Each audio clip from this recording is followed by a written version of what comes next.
Hello guys, welcome to our channel. अच्छा, तो आज जो है हम लेक्चर 3 स्टार्ट कर रहे हैं। तो इस लेक्चर में जो अभी हम देखेंगे कि CRUD ऑपरेशंस कैसे परफॉर्म होते हैं। मतलब कि create, read data, update data and delete data. कि हम डेटाबेस में कोई भी एंट्री क्रिएट कैसे कर सकते हैं, उसको फेच कैसे कर सकते हैं या रीड कैसे कर सकते हैं, फिर उसको हम अब मॉडिफाई कैसे कर सकते हैं और डिलीट किस तरीके से कर सकते हैं। उसके बाद एडवांस फिल्टरिंग देखेंगे कि डाटे को हमने फिल्टर्ड करके फ्रंट एंड पर डिस्प्ले कैसे करवाना है।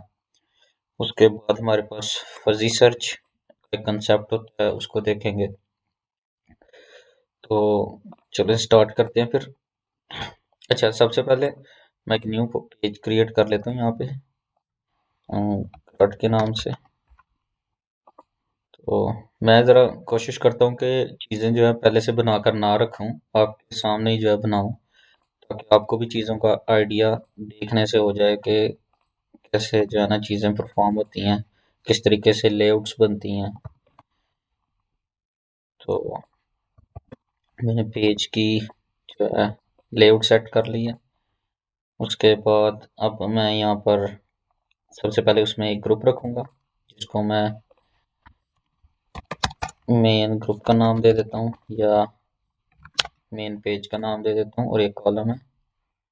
अच्छा, अब इसके अंदर सबसे पहले मैं एक और ग्रुप रख लेता हूँ, जिसमें मैं सारी एंट्रीज को डिस्प्ले करवाऊंगा, और इसको मैं कर लेता हूँ रो, जिसमें मैं सब कुछ डिलीट या ऐड ऐड क्रिएट करने की जो है ना फंक्शनैलिटी इसमें करेंगे। इनपुट्स वगैरह आएंगी, ठीक है। अच्छा, सबसे पहले डेटाबेस में देख लेता हूँ कि मैंने कौन से डेटाबेस में सबसे हमारे पास एम्प्लॉयज़ का टेबल है एक, ठीक है। एम्प्लॉयज़ का यहाँ पर टेबल है, इसमें डाटा भी है, तो हम इसी में जो है ना CRUD ऑपरेशन जो है परफॉर्म करेंगे। तो सबसे पहले एम्प्लॉयज़ आ गया, इसमें हम एक और फील्ड रख लेते हैं एक्टिव, और इसको हम रख लेते हैं यस और नो। एक्टिव यस और नो, मतलब एम्प्लॉय एक्टिव है या नहीं, ठीक है। तो सबसे पहले हम यहाँ पर इसका थोड़ा सा इंटरफेस बना लेते हैं CRUD ऑपरेशंस परफॉर्म करने के लिए। तो ये रो आ गई, इसमें हम 2020 का गैप दे देते हैं।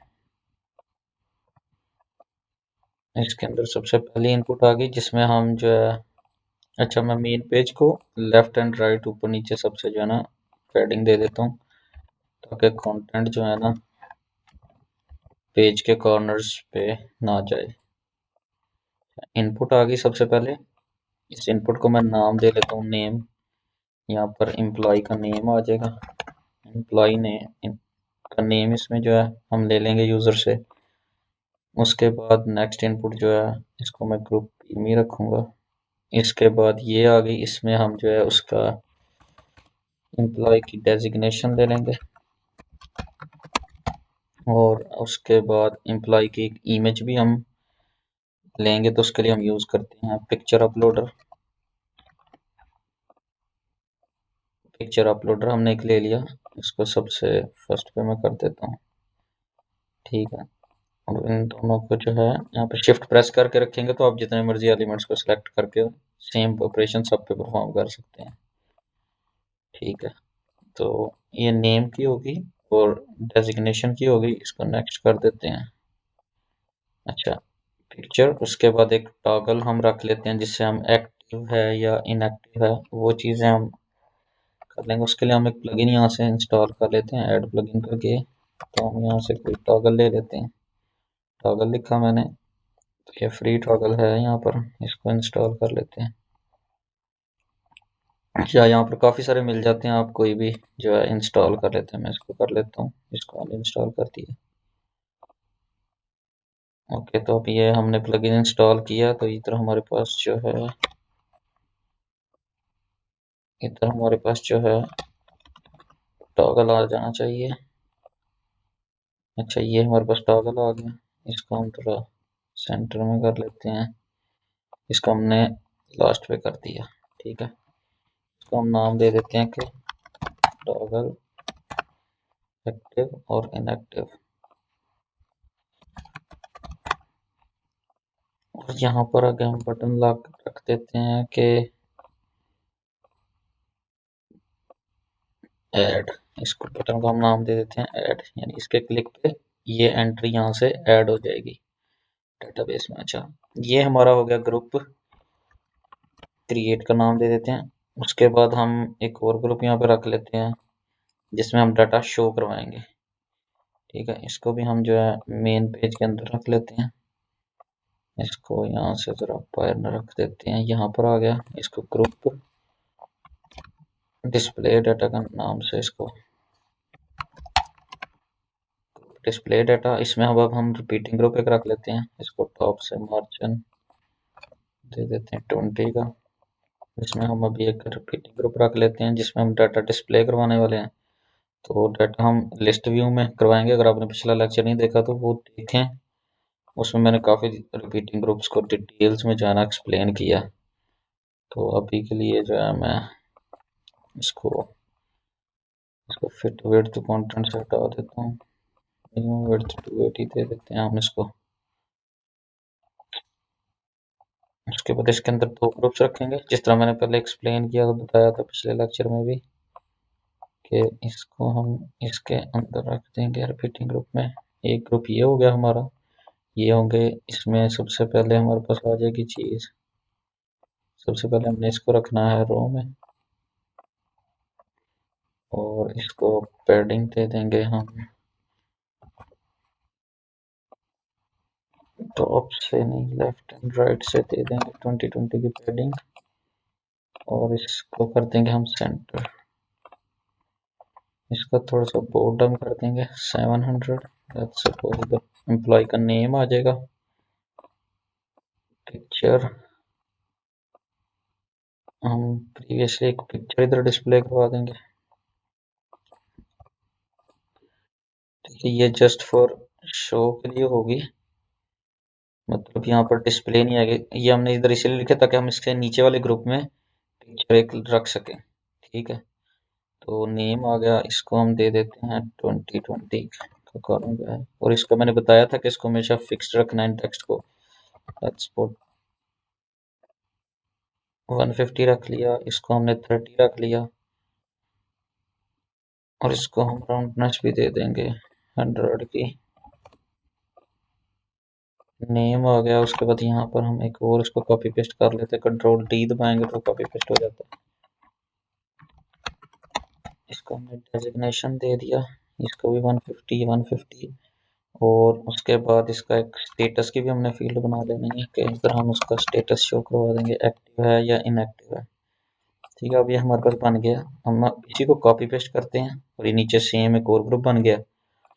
तो ये सारा कुछ रिपीटिंग ग्रुप के अंदर है वैसे भी।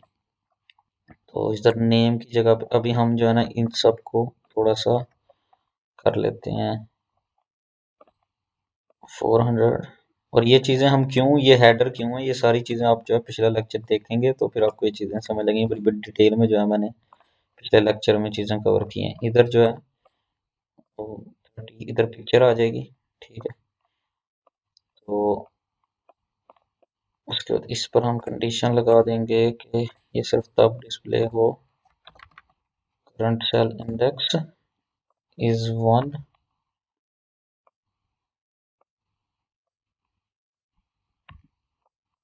then this element is visible। और पेज लोड पर हम इसको हाइड करवा देंगे। ओके, अब हम इस रिपीटिंग ग्रुप का डाटा सोर्स सेट कर देते हैं एम्प्लॉयज के। Do a search for employees.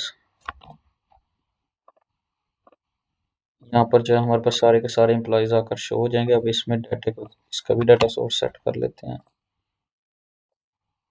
Current cell employees आ गया। इसमें उस एम्प्लॉयज की जो है हम पिक्चर ले लेंगे, इसको जूम पर रखेंगे। मैंने बताया था इसको जूम पर रखना है। उसके बाद नेम में हमारे पास पेरेंट्स ग्रुप नेम आ गया,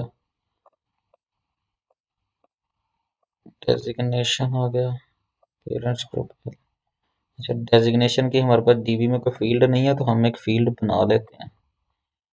हम इस एम्प्लॉय के टेबल में आए, इधर से एम्प्लॉय का टेबल सेलेक्ट किया, इधर डेजिग्नेशन एक फील्ड बना देते हैं, डेजिग्नेशन।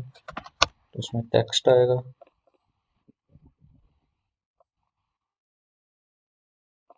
इसका यहाँ पर हम डेजिग्नेशन एक ऐड कर लेते हैं। स्टेटस आ जाएगा, इसमें पेरेंट्स ग्रुप का स्टेटस एक्टिव आ जाएगा।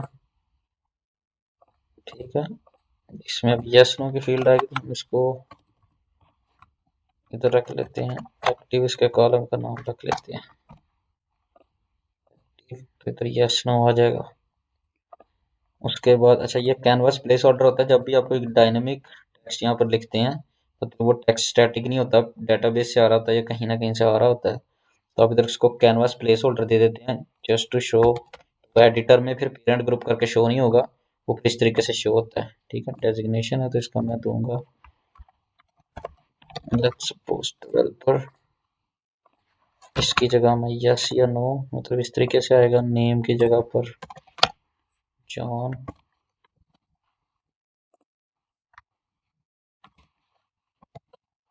जॉन, और उसके बाद पिक्चर आ गई, इसमें भी जो है हम कैनवास प्लेस होल्डर दे सकते हैं पिक्चर के लिए। ठीक है, ओके। उसके बाद हम इसको थोड़ा सा कर लेते हैं प्रीव्यू, कि हमारे पास डाटा शो हो रहा है।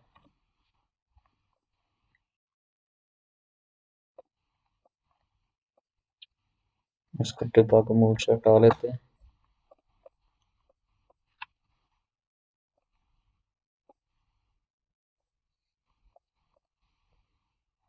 अच्छा, यहाँ पर देखें हमारा इंटरफेस शो हो गया, नेम आ रहे हैं, डेजिग्नेशन और एक्टिव का स्टेटस नहीं आ रहा यूजर्स का। तो वो इसलिए नहीं आ रहा क्योंकि डीबी में पड़ा नहीं है, डेटाबेस में पड़ा नहीं है। ठीक है, अब हम इस ऐड के बटन के ऊपर फंक्शनैलिटी लगाते हैं कि अब हमने इस पे क्रिएट करना है। हम इसके ऐड वर्कफ्लो में जाएंगे और हम यहाँ पर लिखते हैं क्रिएट अ न्यू थिंग। हमने यहाँ पर हमें टेबल्स आ गए हैं कि आपने किस टेबल में एंट्री करनी है, तो एम्प्लॉयज सेलेक्ट कर लूंगा और इधर से ऐड ऑल फील्ड्स कर लूंगा। मैं इसका एक्टिव स्टेटस दे देता हूँ टॉगल। टॉगल एक्टिव जो भी वैल्यूज होगी तो वो वाली जो है आ जाएगी। डेजिग्नेशन में हम इनपुट डेजिग्नेशन से वैल्यू आ जाएगी। उसके बाद इमेज हमने पिक्चर अपलोडर यूज़ किया था इसके लिए, तो इधर पिक्चर अपलोडर की जो भी वैल्यू आएगी वो इधर चली जाएगी। उसके बाद नेम के में जाएगी इनपुट, नेम है इसकी वैल्यू। ठीक है, उसके बाद रीसेट रेलिवेंट इनपुट्स का मतलब है कि जब ये वर्कफ्लो चल जाएगा तो इसके अंदर जितनी भी इनपुट्स यूज हो रही हैं वो सारी रीसेट हो जाएंगी, मतलब क्लियर हो जाएंगी। तो चलिए अब इसको टेस्ट कर लेते हैं हम।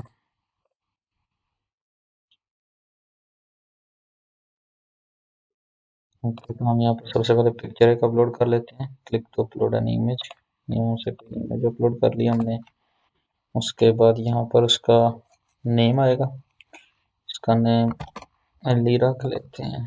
और स्टेटस, इसका डेजिग्नेशन क्या है, ये डेवलपर है।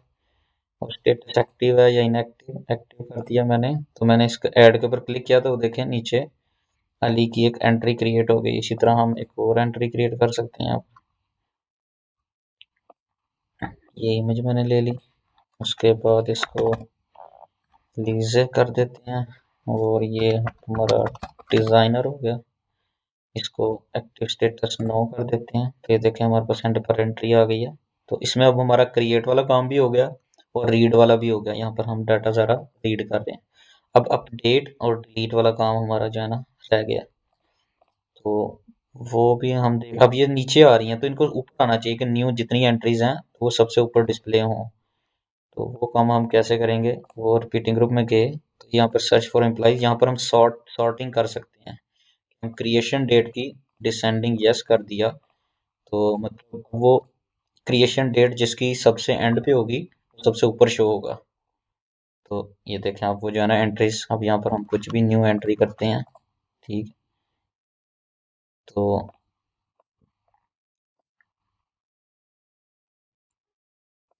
हो जाए, एक और एंट्री जो है क्रिएट अब ऊपर आ रही है। ठीक है, इसमें एक और चीज़ है, लेट्स सपोज कि मैं अगर इमेज खाली भी छोड़ता हूँ तो मैं ऐड पर क्लिक करता हूँ तो वो एंट्री क्रिएट कर देगा विदाउट एन इमेज। अगर हमने रिस्ट्रिक्ट करना है तो हम किसी भी इनपुट को हो जाए या इमेज हो जाए, अगर हम उसके अपीयरेंस में इधर जाएं तो इधर ऑप्शन होता है the input should not be empty. इसको अगर हम टिक करेंगे तो वो एंट्री क्रिएट हो ही नहीं सकती उस जब तक कि वो इनपुट में कोई वैल्यू ना दी हो। तो अगर मैं इसका रीलोड करता हूँ, अब अगर लेट्स सपोज के मैं ऐड पर क्लिक करता हूँ तो मुझे कहेगा कि पहले ये इनपुट्स तीनों फिल आउट करो।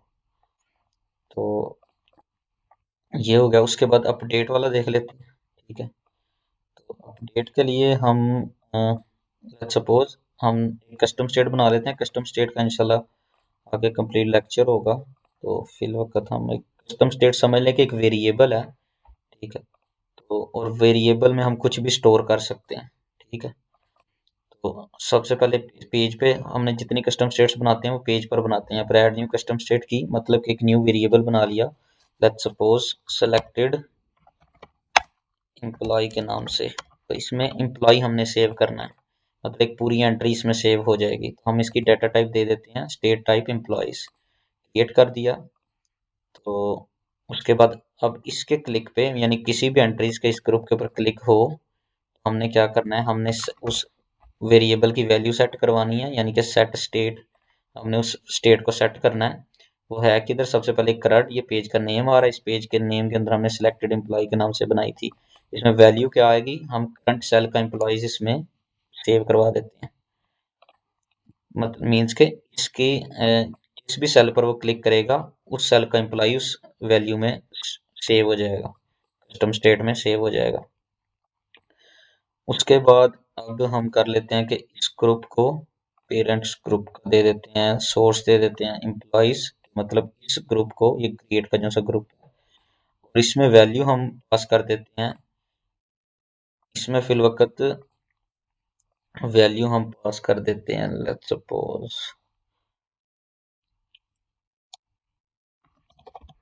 इसमें हम वैल्यू उसी करंट पेज का नेम आ गया, कस्टम स्टेट का एम्प्लॉय आ गया, उस कस्टम स्टेट में जो भी एम्प्लॉय होगा वो इसमें स्टोर हो जाएगा।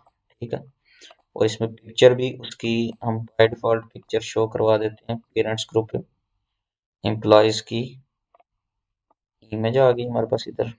उसके बाद इनपुट में हम इधर उसका नेम, इनिशियल कंटेंट में हम उसका नेम शो करवा देते हैं, पेरेंट्स ग्रुप एम्प्लॉयज का नेम इधर आ जाएगा। इधर हमारे पास डेजिग्नेशन आ जाएगा, इंसर्ट डायनेमिकली पेरेंट्स ग्रुप का डेजिग्नेशन हमारे पास आ गया।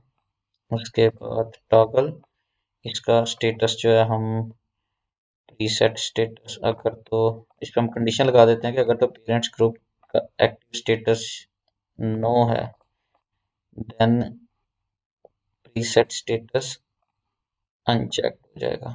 ठीक है, तो उसके बाद ये वाला अगर तो पेरेंट्स ग्रुप का स्टेटस, पेरेंट्स ग्रुप का यानी कि अगर तो हम कस्टम स्टेट में अगर तो कोई वैल्यू नहीं पड़ी, अगर, अगर तो कस्टम स्टेट में कोई वैल्यू पड़ी है तो हम इसका बटन का इसका अपडेट का करा देते हैं। Selected employee is not empty, empty लिखेंगे तो इज नॉट एम्प्टी की कंडीशन आ जाती है। तो हम इसको लेबल कर देते हैं अपडेट के नाम से। ठीक है, इसको अपडेट करवा दिया हमने। ठीक है, अब हम इसके अंदर ही हम एक आइकॉन भी रख सकते हैं यहाँ पर, कि हम आइकॉन के क्लिक के ऊपर हम कस्टम स्टेट को सेट करवा दें। ठीक है, हम यहाँ पर एक आइकन भी यूज कर सकते हैं। आइकन हमने ले लिया एक, इसको हम एडिट कर लेते हैं, इसको हम एडिट वाला कर देते हैं। अब इसके क्लिक पर भी हम जो है ना वो सेट स्टेट करवा देते हैं, set state of an element current selected employee, उसमें पेरेंट्स ग्रुप एम्प्लॉय चला जाएगा। तो अब जो जब चला जाए तो फिर हमें पता चले कैसे चलेगा कौन सा वाला एम्प्लॉय सिलेक्टेड है, तो हम इस पूरे ग्रुप के ऊपर भी एक कंडीशन लगा देते हैं कि अगर तो करंट सेल एम्प्लॉय इज वो क्रेड वाला जो एम्प्लॉय है, देन इसका थोड़ा सा बैकग्राउंड स्टाइल हम थोड़ा चेंज करके बैकग्राउंड कलर हम इसका थोड़ा दे देते हैं, ताकि बैकग्राउंड कलर हम थोड़ा सा इसको 10% की ओपेसिटी पर रख के कर देते हैं। यहाँ से ऑन करके देख सकते हैं कि किस तरह शो होगा। अच्छा, अब यहाँ पर देखें, अब यहाँ पर जब मैं एडिट के ऊपर क्लिक करूंगा तो ये सिलेक्ट हो गया, इसके ऊपर क्लिक किया तो ये अब उस कस्टम स्टेट में सेव हो गया, इसके ऊपर क्लिक किया तो अब ये उस कस्टम स्टेट में सेव हो गया, इसके ऊपर क्लिक किया तो ये फिर उस कस्टम स्टेट में जो है सेव हो गया। ठीक है, तो बेसिकली हम क्लिक के ऊपर उस कस्टम स्टेट में वैल्यूज को सेव करवा रहे हैं। ठीक है, और यहाँ पर हमने उसका डाटा ऊपर से डाटा सोर्स दिया हुआ है, इसमें वो वैल्यू की सारी डिटेल्स, इधर उसका नेम आ जाए। ठीक है, उधर उसके बाद वो चीज़ें। अच्छा, उसके बाद हमारे पास ये आ गया। अब हमने इसको अपडेट करवाना है, मॉडिफाई करवाना है। शो तो करवा दिया, अब हम अपडेट के लिए हमें इनपुट्स की दोबारा ज़रूरत पड़ेगी, तो इसलिए मैंने जो है इन्हीं में किया था। ठीक है, ये अपडेट शो करवा दिया। अब मैं यहाँ पर एक और बटन ले लेता हूँ, हम उस पर भी डबल कंडीशन लगा सकते हैं, मगर वो आपके लिए थोड़ा सा कंफ्यूजिंग हो जाएगा। तो यहाँ पर मैं अपडेट का लिख देता हूँ, अपडेट। ठीक है, तो इसके क्लिक पर अब मैं वर्कफ्लो लगाऊंगा कि अपडेट कर दो। यहाँ पर मैं लिखता हूँ अपडेट मॉडिफाई। यहाँ पर थिंग में गए तो मेक चेंजेस टू थिंग का वर्कफ्लो है, मेक चेंजेस टू थिंग। अब क्या चीज़ हमने चेंज करनी है, पेरेंट्स ग्रुप का एम्प्लॉय, मतलब जो भी उसके पेरेंट ग्रुप में आ रहा है, मतलब क्रिएट वाले में कस्टम स्टेट में, तो हम उसकी वो चीज़ें चेंज करते हैं पेरेंट्स ग्रुप के एम्प्लॉयज़ की। हम इसको डायरेक्ट कस्टम स्टेट का भी दे सकते हैं रेफरेंस के, कस्टम स्टेट की सिलेक्टेड एम्प्लॉय में जो भी एम्प्लॉय है उसकी हम चीज़ें चेंज करना चाहते हैं, तो हम ऐड ऑल फील्ड्स करेंगे। अगेन वही, इसमें वही सारी वैल्यूज चली जाएंगी, टॉगल की वैल्यू चली जाएगी। उसके बाद डेजिग्नेशन में डेजिग्नेशन की वैल्यू चली जाएगी। उसके बाद इमेज में हम पिक्चर अपलोडर की वैल्यूज भेज देंगे।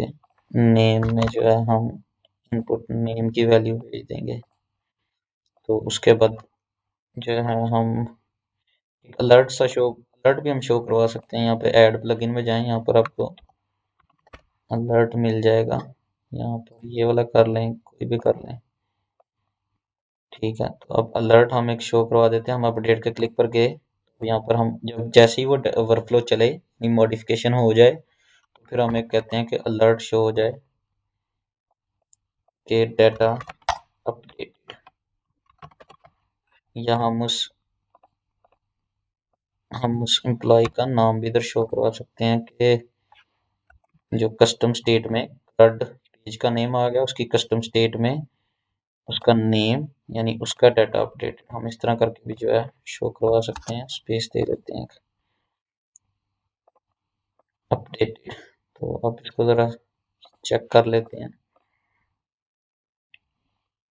अब यहाँ से सबसे पहले हम अभी फिलवकत कस्टम स्टेट में कोई वैल्यू नहीं पड़ी।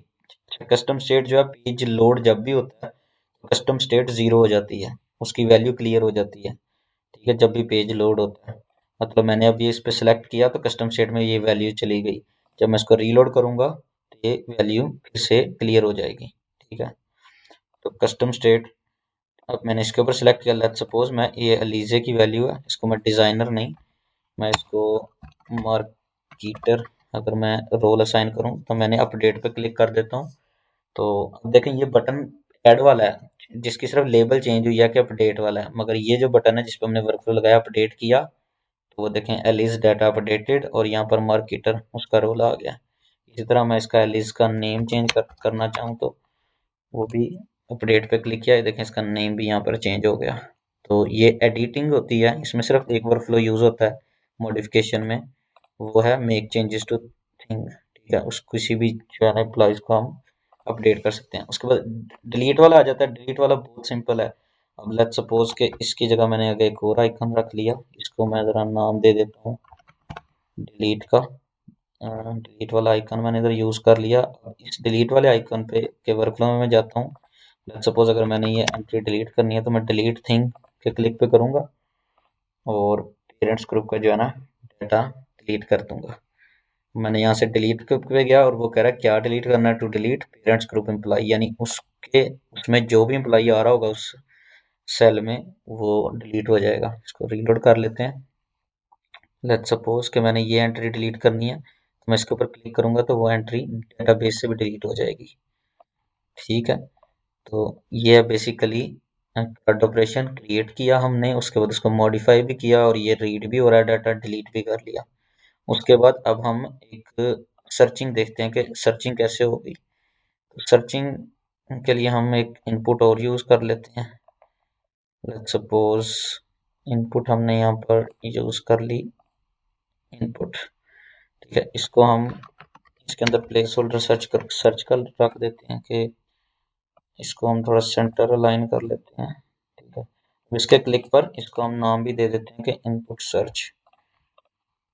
ठीक है, अब इसके अंदर जो भी वो लिखे नीचे से वो फील्ड पॉपअप होके सर्च होकर आ जाए। ठीक है, तो इनपुट इसमें हम कुछ नहीं चेंजिंग्स करेंगे, इस रिपीटिंग ग्रुप में आए। ठीक है, उसके बाद एम्प्लॉयज में आए तो उसके बाद हम यहाँ पर फिल्टर्ड लिख लेते हैं। ठीक है, फिल्टर कर लिया हमने। अब इसके हम एडवांस फिल्टरिंग के ऑप्शन में आ गए, ये एडवांस फिल्टरिंग है, एडवांस्ड में आ गए। तो उसके बाद हम कहते हैं कि अगर दिस एम्प्लॉइज नेम, उसके बाद यहाँ से हम अपर के सेलेक्ट कर लेते हैं। बल्कि हम पहले सर्च बॉक्स का करते हैं कि search box input search value upper case contains is empty. सबसे पहले हम इज एम्प्टी लगा लेते हैं, ये भी मैं बताता हूँ क्यों हमने लगाया। तो उसके बाद नेक्स्ट हम लगा लेते हैं input search values upper case contains this employee, upper case contains this employee की जगह हम आर्बिट्री टेक्स्ट यूज कर लेते हैं। आर्बिट्री टेक्स्ट के अंदर हम कुछ भी लिख सकते हैं, this employee name upper case. ठीक है, फिल्टर्ड में हमने, अब इसका मतलब क्या है कि इनपुट सर्च की वैल्यू अगर तो एम्प्टी होगी फिर तो ये इधर से ही कंडीशन से बाहर आ जाएगा, क्योंकि दरम्यान में हमने और लगाया। तो ये चलेगी या ये चलेगी, अगर ये ट्रू हो जाती है तो फिर अगली चेक ही नहीं करेगा। ठीक है, तो डबल डबल कंडीशन नहीं चलेंगे। अगर तो ये रॉन्ग हो जाती है, मतलब कि उसकी वैल्यू एम्प्टी नहीं है, तो फिर अगली वाली को चेक करेगा कि इस इनपुट सर्च की वैल्यू का जो सा अपर केस, यानी उसमें जो कुछ भी टाइप करता है उसको अपर केस में सबसे पहले करेगा इन कैपिटल लेटर्स, और अगर तो वो कंटेन करता हुआ दिस एम्प्लॉइज के, मतलब इसके नाम को भी हमने अपर केस कर लिया और इनपुट की वैल्यूज को भी अपर, ताकि वो अच्छे से मैच हो सके। तो अगर तो वो कंटेन करता होगा तो वो चीज़ यहाँ से फिल्टर्ड होकर आ जाएगी। ठीक है, वो सबसे ऊपर आ जाएगा एम्प्लॉय। अब इसको सर्च चेक कर लेते हैं, टेस्ट कर लेते हैं थोड़ा सा। लेट्स सपोज अब हमने नेम से किया था, एम्प्लॉयज के नेम से, तो मैं जॉन एस टी लिखता हूँ इधर। ठीक है, तो जॉन एस टी लिखा तो देखो वो जॉन भी आ गया हमारे पास, और अगर मैं एस टी भी लिखूँ तो वो भी जो है ना हमारे पास आ गई है वैल्यू। उसके बाद मैं इसको क्लियर करता हूँ, हमारे पास सारे आ गए हैं। ठीक है, उसके बाद हम यॉन सर्च कर सकते हैं। ठीक है, यॉन किया तो उस यॉन की एंट्री सबसे ऊपर आ गई है। ठीक है, तो इस तरीके से जो आप advance searching filtering, Fiji search भी इसी को कहते हैं कि हमने कुछ सर्च किया तो उसी के जो है ना हमारे पास वैल्यूज आ गई हैं। ये सर्चिंग भी हमारी हो गई है सम काइंड ऑफ। उसके अलावा हमारे पास क्या चीज़ रह गई है, अब फजी सर्च भी होगी। एडवांस फिल्टरिंग फजी सर्च यही होती है कि हमने एक दो लेटर्स भी लिखा है तो वो भी मैच हों एग्जैक्ट, अगर हम नाम ना भी लिखें तब भी हमारे पास जो है ना मैच हो जाए। उसके बाद फजी सर्च के हमारे पास प्लगइन्स भी यहाँ पर मिल जाते हैं बने बनाए, उसमें हमें कोई इतनी, वो खुद ही जो है ना परफॉर्म करते हैं फजी सर्च। ये देखें फजी सर्च का ये काफ़ी सारे प्लगइन आपको मिल जाएंगे, आप इनमें से यूज़ कर सकते हैं। उसके बाद हमारे पास ये चीज़ें हो गई हैं। उसके बाद हमारे पास क्या चीज़ रह गई है, एडवांस फिटिंग। अच्छा, ये चीज़ें हमारी हो गई हैं। उसके बाद अभी हम टॉगल से भी कर सकते हैं, मतलब हम एक और टॉगल एक ले लेते हैं यहाँ पर। हम सिर्फ वो वाले मेंबर शो करवाना चाहते हैं जो कि इसमें हमने एक टॉगल रख लिया एक और। इसको हम नेक्स्ट कर लेते हैं, सर्च के नीचे हम इसको रख लेते हैं सेंटर पे। तो मतलब कि अगर तो अब इसके हम कर लेते हैं कि ये टॉगल है एक्टिव स्टेटस चेक करने का, ठीक है। अब हम इस रिपीटिंग ग्रुप में आते हैं और इसमें हम सर्च फॉर एम्प्लॉयज हमने लगाया हुआ था। अब हम यहाँ पर कंस्ट्रेंट एक लगा लेते हैं, जिधर active status is equal to हो वो जो सभी टॉगल हमने अभी रखा है, यूनिक टॉगल एक्टिव, ठीक है। उसके उसमें जो इसमें जो सी वैल्यूज हो, मतलब अगर इसमें यस है तो सिर्फ यस वाले शो हों, और अगर तो नो है तो नो वाले शो हों। तो इसको भी देख लेते हैं। बाय डिफॉल्ट हमने उसको चेक्ड ही रखा हुआ है, मतलब कि वो अब सिर्फ ओनली एक्टिव जिनका यस है वो शो हो रहे हैं। अगर मैं नो पे क्लिक करता हूँ तो अब सारे नो वाले शो हो रहे हैं, या वो जिनमें एम्प्टी है। मतलब जहां जहां पर ये कंडीशन हमारी फॉल्स होगी तो फिर जो है वो वाले लेकर आएगा। तो ये था हमारा फिल्टरिंग वगैरह, सर्चिंग वगैरह, और क्रिएशन, अपडेशन, डिलीशन। तो हमारा CRUD ऑपरेशन हो गया। इसकी आपने जो है ना प्रैक्टिस कर लेनी है अच्छे से, टास्क परफॉर्म करने हैं आपने जो है ना। डाटा काफ़ी लैंडिंग पेजेस पे, यहाँ पे आप कंपोनेंट्स में जाएं, आपको इधर बने बनाए सेक्शंस मिल जाते हैं, उनको ड्रैग ड्रॉप करें या खुद बना लें सेक्शंस, ठीक है। और उसमें इस चीज़ों की ना बिल्कुल सेम ही यही बेशक इम्प्लीमेंट करके देखिएगा। या अपडेट, अब हम अपडेट मैंने इस तरीके से किया है, और भी बड़े सारे तरीकों से हो सकता है। क्लिक इसके, या आप इसके अंदर ही इनपुट्स, इन टेक्स्ट की जगह अगर आप इनपुट्स यूज़ कर लें, ठीक है, तो आप इसकी इसकी जगह पे एक बटन भी रख सकते हैं कि अपडेट का हमने बटन रख लिया इधर, ठीक है। इसको नाम रख लिया अपडेट, ठीक है। अब इस अपडेट के क्लिक के ऊपर आप इस इन्हीं इन्हीं इनपुट्स की वैल्यूज जो है इस का वर्क फ्लो जो है ना इस पर लगा दें कि मेक चेंजेस टू थिंग, और उसमें इन इनपुट्स की वैल्यूज दे दें, तो वो ये डाटा जो है ना साथ साथ अपडेट भी होता रहेगा। तो आज के लिए इतना ही था। Thank you for watching, and लाजमी जो है अपने नोटिफिकेशन इनेबल रखें। उसके बाद नेक्स्ट जो है ना हम कस्टम स्टेट्स में बड़ी डिटेल में चीज़ें देखेंगे कि what are the custom states, उनके यूज़ केस क्या होते हैं, किधर किधर हम उनको यूज़ कर सकते हैं। तो वो सारी चीज़ें हैं। तो बाकी ठीक है, इंशाल्लाह मिलते हैं फिर नेक्स्ट वीडियो में। Thank you so much.